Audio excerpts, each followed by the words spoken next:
Roll call? Knight? Allen? Yeah. Genzik? Yeah. Engels? Pavilio? Here. Walkley? Yes. Holt? Nichols? Yes. Okay. The agenda that was sent in your packets, I would like to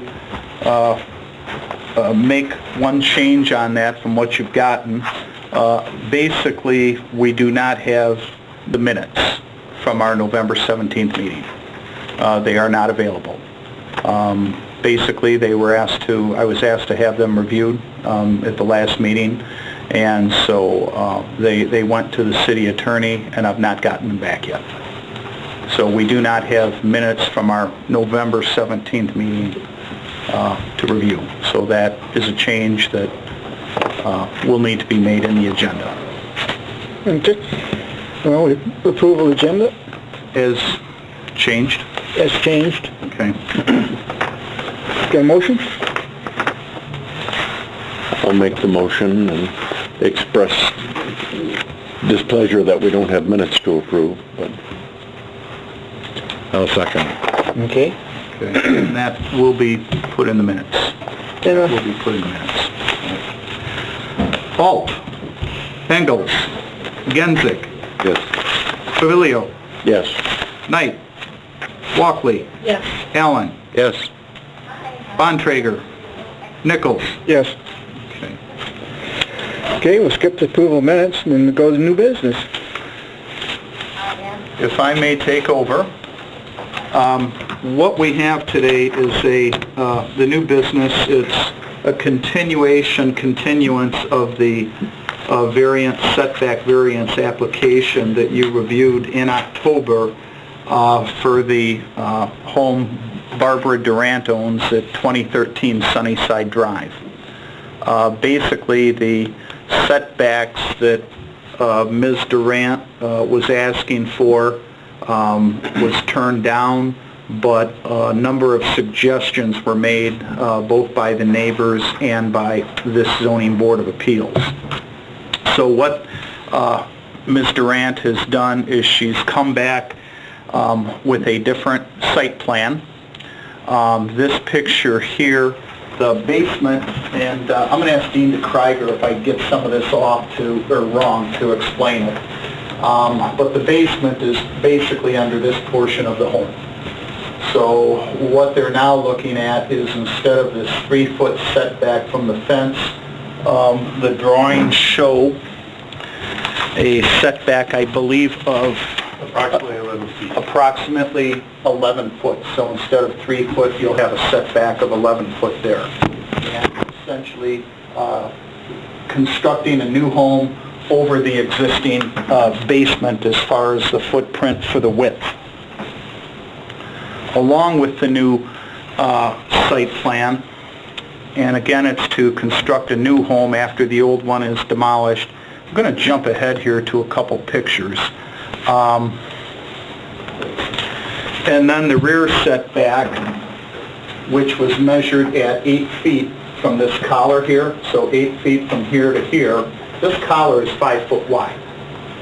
So the new setback is going to be 20 feet from the collar in the rear, which will then allow a larger vehicle, pickup truck, to be able to park behind the garage without it sticking out into the traveled portion of the alley right away. Those are the two real significant changes in the new site plan which you have. So anyway, it is to construct a new home on the site after demolition of the existing site. Basically, to your site plan that you have will show construction coming straight out from the back of the home, basically where the new garage is going to be. This here is an aerial site plan GIS. All of you have it in your packet. I think you're all familiar with it, and you can kind of understand how the new site plan lines up. Again, this lot is 50 foot wide. The length of it on average is 126 feet. The lot has square footage of 6,300 square feet. It is zoned R1 one-family residential. Essentially, this is a non-conforming lot for a R1 zoned property. It's narrower than 100 feet. It's 50 feet wide, and at 6,300 square foot, it is less than the 12,500. Again, here's a shot of the back of the house, or the back of the garage. I'd mentioned the garage sits back 8 feet from the rear lot line, and the setback, rear yard setback in an R1 zone district is 35 feet. So the current setback of 8 feet is, again, it's non-conforming. And the west side of the garage is currently 3 feet, and that also is non-conforming in that it should be a minimum of at least, I believe it's 10 feet. I know it's a combined 25 feet. The current home at 2,158 square feet takes up 34.2% of the total lot area. The maximum in an R1 zone district is 30% of the lot covered with the buildings. So it is non-conforming in that sense also. One of the suggestions made last at the meeting when we reviewed this before was that the square footage of the home, the footprint of the home, not be expanded beyond the current 2,158 square feet. And the new floor plan that is submitted is, I believe it's pretty close to right at that. I think it's just under, slightly less. Just under 2,100. Just under 2,100 feet. Again, Mr. DeKreiger provided today a new site plan.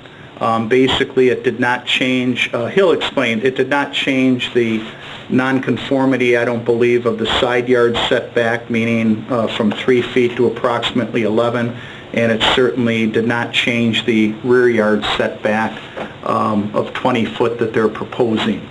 The front of the home sits back significantly more than 35 feet from the lot line. And that was a question you folks had for me in October, and I should have looked at the email I sent you folks after I measured it, but I believe it measured, I think the email I sent might have said 51 feet from the lot line, I believe it was. That's the front of the house. The review standards are the same we looked at before, but Section 46-69-4 from the City Code states that in consideration of a variance, the Zoning Board of Appeals shall first determine that the proposed variance will not result in conditions which impair an adequate supply of light and air to adjacent property, unreasonably increases congestion in public streets, increase the danger of fire or endanger the public safety, unreasonably diminish or impair established property values within the surrounding area, in any other respect impair the public health, safety, moral comforts, morals or welfare of the inhabitants of the city. Staff, we don't feel that any of these are a problem, and in fact a new home technically should increase property values in the neighborhood, not diminish them. Let's see. Again, another review standard is Section 46-655D1. No such non-conforming use of structure, non-conforming use, which we already have, shall be enlarged, increased, or extended, or altered to occupy a greater area of land than was occupied at the effective date of the adoption or amendment of the ordinance. An exception to this restriction can be made where an otherwise lawful structure exists that could not be built under the terms of this chapter by reason of restrictions on area, lot coverage, height, yards, or other characteristics of the structure of its location on the lot. Basically, it's non-conforming currently in a number of ways, and a lot of discussion at our October meeting was to not allow the nonconformity to be expanded. You can extend it, but expanding it, and as a result of the changes that are made, staff feels that the nonconformities that exist currently are actually going to be reduced. They're going to have less impact on the neighbors, the neighborhood, the lot, etc. Along with the same review standard, this Zoning Board of Appeals may approve the reestablishment, expansion, alteration, or extension upon evidence of demonstrable hardship or practical difficulty resulting from conditions which do not generally exist throughout the zone. Again, we discussed this at length in October. You know, the biggest hardship, practical difficulty is that when this neighborhood was laid out, there were a number of lots that technically were not laid out with the minimum standards for an R1 district. Some aren't, many are not.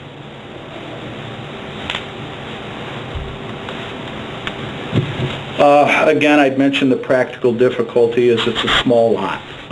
This new site plan submitted is reducing 2 nonconformities which already exist. Technically, maybe 3. Basically, the west side yard setback of 3 foot is being improved, and also the rear yard setback of 8 feet is being improved, and also with the square footage being slightly less, that's actually another nonconformity that's being slightly improved.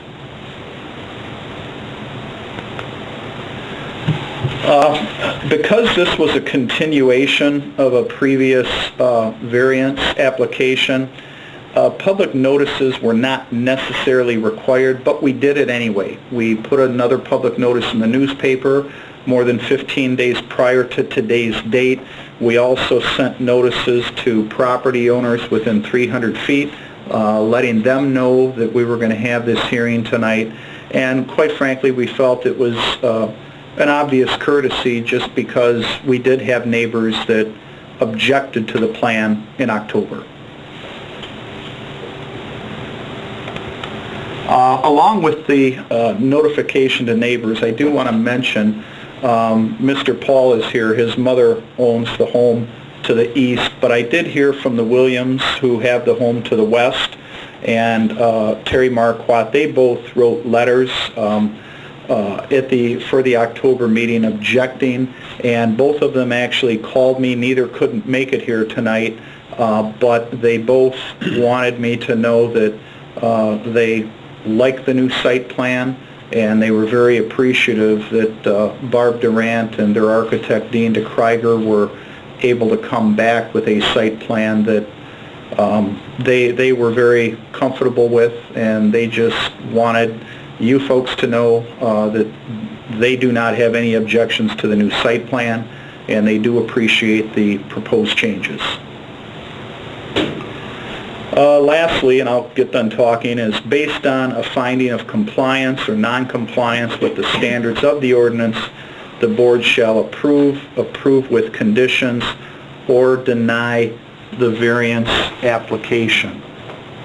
I want to point out one possible condition that I thought of, and it had to do, it should be right at the end of your staff report, in discussion with the Pauls, and this has nothing to do with Ms. Durant owning the home, but with the narrow lot, they had mentioned that over the years they've occasionally had problems with water in the basement of the Paul home to the east, and no way of knowing for sure if it was caused by the home at 2013 Sunnyside. It may probably did not have, but there's no way of knowing. And I just know from my own personal house, putting some good gutters on the soffit immediately corrected a problem that I had at my own home. And so that was just something that I mentioned in your staff report. It may or may not have any effect, but it was just something I thought of, so I threw that in there. So, I'm done talking. If you have any questions for me or questions, sir, I've talked enough. Okay, well then if not, open up for public comments. Good evening, Dean DeKreiger with the DK Design Group, 1104 South Mitchell. Thanks, first of all, for being here tonight. Obviously, this is a continuation, as Mike said, of what we were talking about before.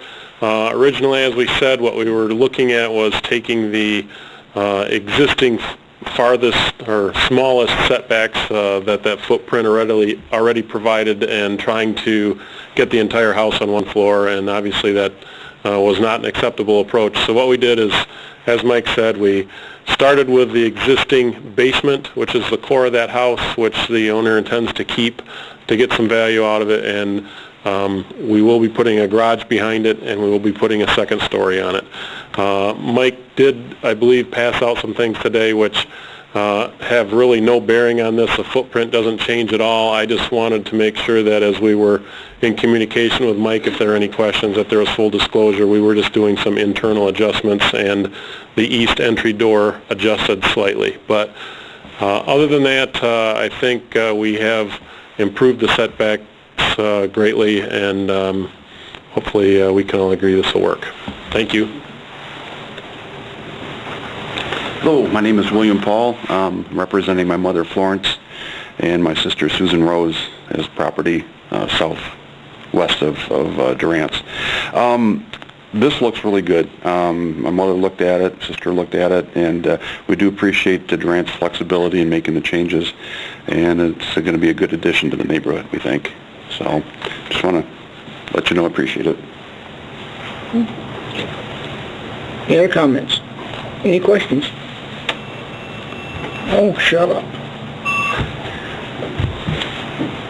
Okay. Sorry about that. It's time of year when snow blowers break.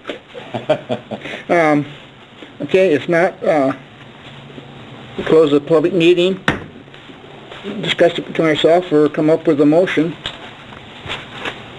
I think it looks good. I mean, they've complied to everything that we asked for in the last meeting, and more, actually. I think so.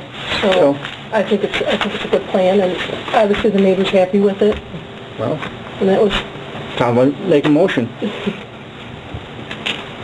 so I make a motion that we approve it with the stipulation of putting the gutters in there as well, just in case there is, not knowing how that water is being dispersed, this would prevent Hopefully further problems either way.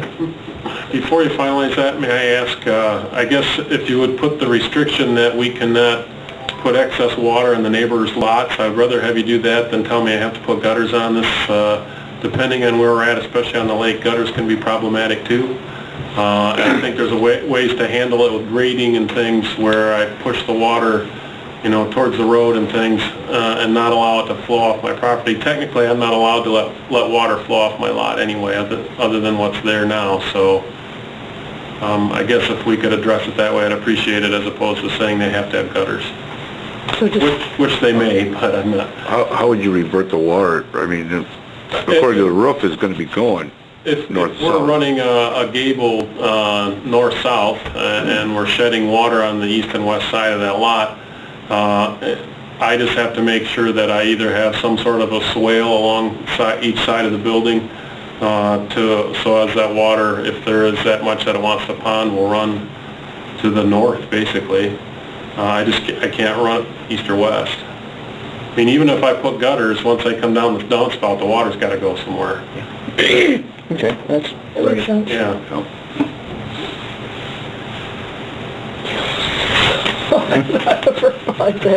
Just so that the proper water removal from the roof. Yeah, that sounds fine. No water flows on neighbor's property. Right. Do we have a second? I'll think I'd second that. Okay. Well, I guess it's time for a vote. It is. Walkley, Yes. Engels, Bontrager, Genzik, Yes. Allen, Yes. Knight, Holt, Pavilio, Yes. Nichols, Yes. Motion passes. Have Thank you fun. very much, appreciate your help. Have fun.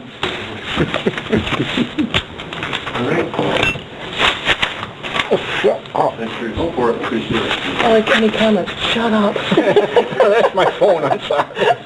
I talk to it all the That's pretty time. good timing. Anybody have a comment? Okay, well, there's no miscellaneous business. Any comments from the board members? I have one quick one I'd like to make. Sure. The next city council meeting, next Monday, there are 2 public hearings. So if you're welcome to attend, or if you happen to catch it on TV and want to watch it, but the one public hearing has to do with a recommendation by the Planning Commission to City Council on crematoriums and where they potentially should be located. The other public hearing has to do with a potential overlay zone where to possibly allow homeless shelters. And, we currently, again, just like the crematoriums, we have nothing specific in the ordinance that says where a homeless shelter can be placed. Now, we have multifamily districts, we have a variety of things. We even have terminology of a boarding house in residential districts. But explicitly, the word homeless shelter is nowhere. So there is going to be a public hearing just for the public to discuss how that should be handled. Because, again, the Michigan Zoning Enabling Act clearly states that, if there is a need, then we should allow it somewhere.